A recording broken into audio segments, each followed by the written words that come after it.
Olá, meu nome é Georgina, estudante do itinerário técnico em desenvolvimento de sistemas, e hoje eu farei uma entrevista sobre como a matemática pode ser aplicada na nossa formação técnica.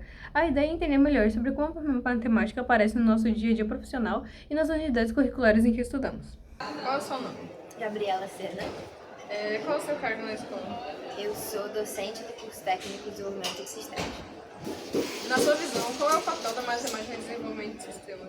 A matemática ela é fundamental no desenvolvimento de sistemas, até porque se a gente parar para pensar, o computador, por mais que a gente esteja vendo algo visual, algo bonito, ele só se comunica através de números binários, né? E essa base, entender qual é o padrão desses números binários, por que são só zeros e uns e como que isso é transformado, é pura matemática.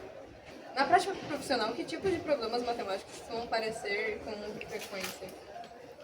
Tá, pensando na minha prática profissional, uma coisa que aparece muito para os estudantes, até pensando nas disciplinas mais avançadas ou nas disciplinas mais básicas, onde a gente trabalha bastante planilhas, a gente trabalha muito com cálculo de média. A gente precisa entender como é que calcula uma média, e às vezes essa não vai ser uma média exata, né? Valores exatos. A gente precisa calcular médias de valores quebrados, médias de valores em porcentagem. Então, isso, se a gente não tiver essa base matemática, a gente não vai saber como calcular. E eu já vi aluno calcular a média errado, então a gente precisa ter essa base matemática. Outra coisa que a gente tem muito aqui dentro também é entender gráficos. A gente trabalha com muitos sistemas que dependem de gráfico quando a gente vai desenvolver sistemas. E na programação a gente precisa desenvolver esses gráficos também. Então eu preciso entender desse plano cartesiano, como é que funciona o eixo X, o eixo Y, o que vai em cada informação. Por mais que você saiba programar, entender e interpretar esses gráficos vem lá da matemática. Como a matemática ajuda no raciocínio lógico e na resolução de problemas da programação? Eu acho que o raciocínio lógico a gente desenvolve ele na matemática e só aprimora ele no técnico, né? E sem o raciocínio lógico, às vezes a gente não consegue nem desenvolver um sistema, porque por mais que seja o mesmo código, seja a mesma estrutura e Fielce, por exemplo, eu interpretar ela, colocar ela dentro do meu código, é uma maneira completamente diferente de como está no código da pessoa que está me ensinando.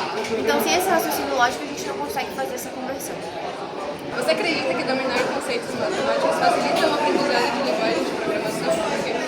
Com certeza, facilita muito, porque por mais que o código, as linguagens de programação sejam sempre textos, para a gente saber colocá-la dentro do código, a gente precisa entender como que elas atuam, qual é a conversão que elas estão fazendo por trás. Por mais que existam diferentes linguagens, é sempre essa base matemática que vem ali. Por exemplo, eu tenho uma estrutura de código padrão no Java, né? Eu quero fazer um CRUD, que é um conceito que a gente aprende lá em JavaScript, lá em Java.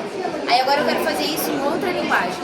Eu dependo completamente desse raciocínio lógico para entender qual é a lógica que acontece aqui, como que ele está fazendo esse cadastro, como que eu posso fazer a mesma coisa aplicando em outra linguagem de programação. Então a matemática, para a galera que já vem com um bom conhecimento de matemática, consegue fazer essa conversão muito mais fácil. Para quem quer seguir a carreira na área tecnológica, você teria alguma dica de como estudar matemática de forma mais prática e conectada com o cotidiano? Acho que com certeza, quem quer seguir carreira na tecnologia não significa que necessariamente precisa estudar matemática de novo do zero.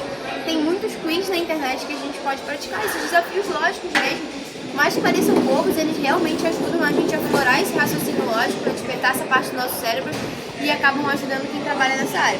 Então é bem comum, por exemplo, um profissional de tecnologia no seu tempo livre jogando aquele jogo Sudoku, sabe? Precisa completar a coluna com os números, e é um jogo completamente matemático. Então esses jogos e desafios e quiz que envolvem o raciocínio lógico já aprimoram completamente dentro da programação. Você já participou de algum projeto ou atividade que usa matemática presencial? Com certeza, aqui no fim do ano os estudantes eles desenvolvem a SA, né, que é um projeto livre, eles escolhem um tema e aplicam os conceitos de programação. Teve um grupo que quis fazer o cálculo de salários de uma empresa estrangeira. Então, o que eles precisavam fazer? Eles precisavam estar sempre, todos os dias dentro do sistema, atualizando o valor do dólar, aplicar ele para o salário dos funcionários, e o gestor dessa empresa, ele tinha que no final ver um gráfico que tinha a média salarial de todo mundo, qual foi o aumento, qual foi a queda desse salário. Então, para os estudantes era muito fácil visualizar esse sistema, mas na hora de juntar o cálculo da conversão do dólar com a média dos salários, com o gráfico, que são todos os três conceitos matemáticos, ficou bem difícil, eles tiveram que procurar alguns professores da área. Então, é um exemplo em que a matemática foi fundamental para o sistema acontecer. Na sua opinião, qual é o maior desafio dos alunos ao aplicar matemática nas áreas que ele falou?